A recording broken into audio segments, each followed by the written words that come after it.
In this video, I'm going to explain the 4 main routes into sync licensing that absolutely anyone can follow. I'm also going to give you a checklist of everything that you need to have in place before reaching out to sync deals in order to maximize your chances of getting a placement. Sync licensing is a great way to profit from your music. The amount of opportunity in this arena is extremely abundant and it's growing all the time. However, it's not the only way to make money from your music. There's lots of other avenues too. If you'd like to learn more about these and how you can generate multiple avenues of income from your music, then you should check out my music monetization checklist. Go to pages.adam-fiasco.com/monetization checklist. The link is in the description below. It's completely free. So let's start with what sync licensing is, in a nutshell. A sync license is a royalty paid to the copyright owner and or publisher of a song. This is really common in the TV, film, video game and commercial industries. Typically, they'll pay an upfront fee to license your music,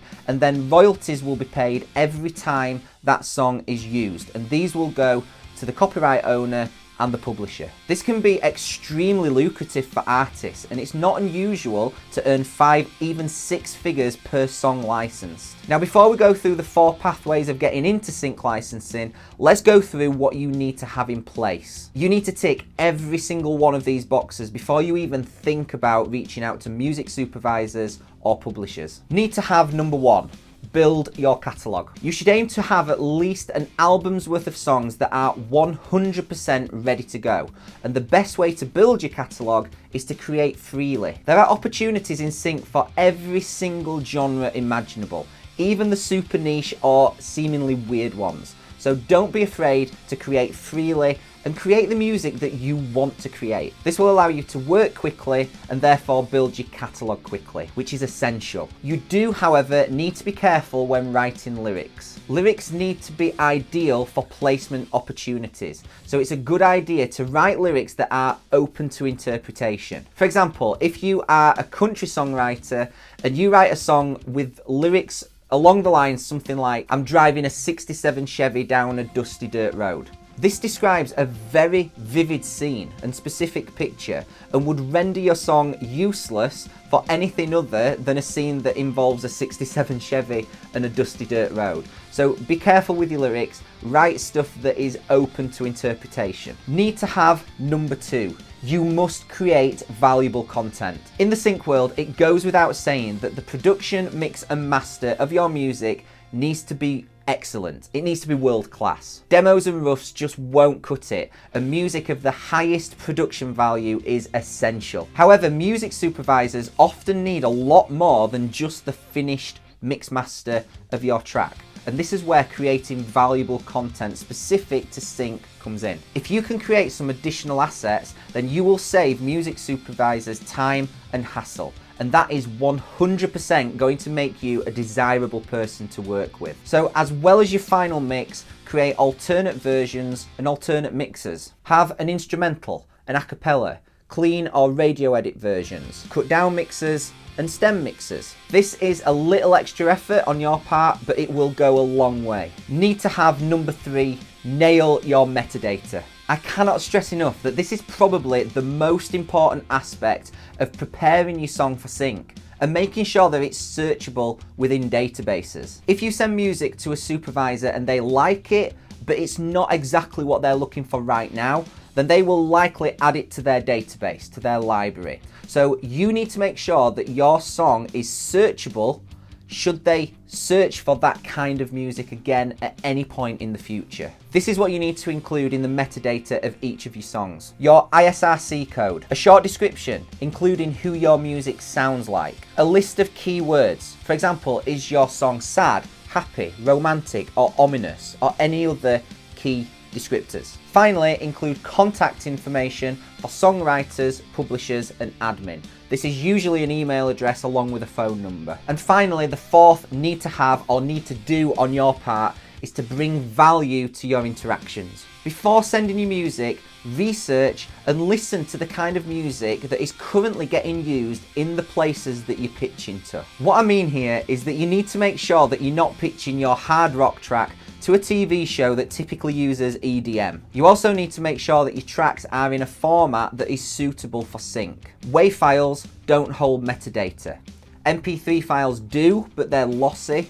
AIFF files do hold metadata, and they're not lossy. You can use IMDb and social media to search for music supervisors and find the contact information. The aim is to reach out when they are actively looking for music. It's hard and it takes time, but you must make sure that you have all of this in place. This will ensure that you build strong and long-lasting relationships. So once you have all this stuff ready to go and in place, what are your options for actually getting your music licensed? Pathway number 1 is to go direct to music supervisors and editors. Using websites like IMDb, you can very easily find out who the music supervisors are for different projects. You can then use Google or social media to find them. LinkedIn and Twitter are very commonly used by people in supervisory and executive roles, so don't forget about those platforms. And if you don't have a profile on both of those, then it might be worth creating one just for the purposes of searching. Before reaching out, the golden rule is to make sure that you have done some research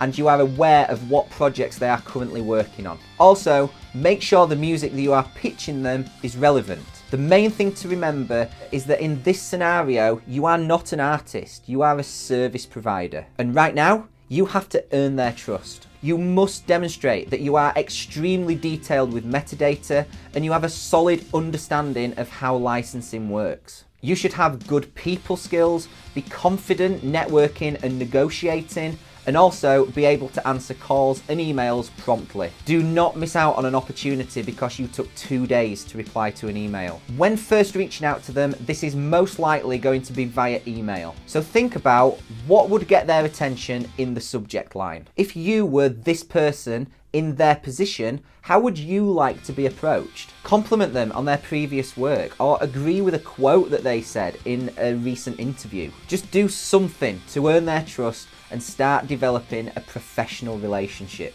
Pathway number 2 is exclusive music libraries. A music library will control your catalogue, and a benefit of this is that they will already have pre-existing relationships with music supervisors in lots of different industries. When you sign to a publisher, you sign your songs to them for a specified period of time, and in return, they will take a cut of the publishing income. They will then deal with all of the admin, negotiations, and contracts. Now, the thing to remember here is that the publisher needs some incentive to push your music for sync.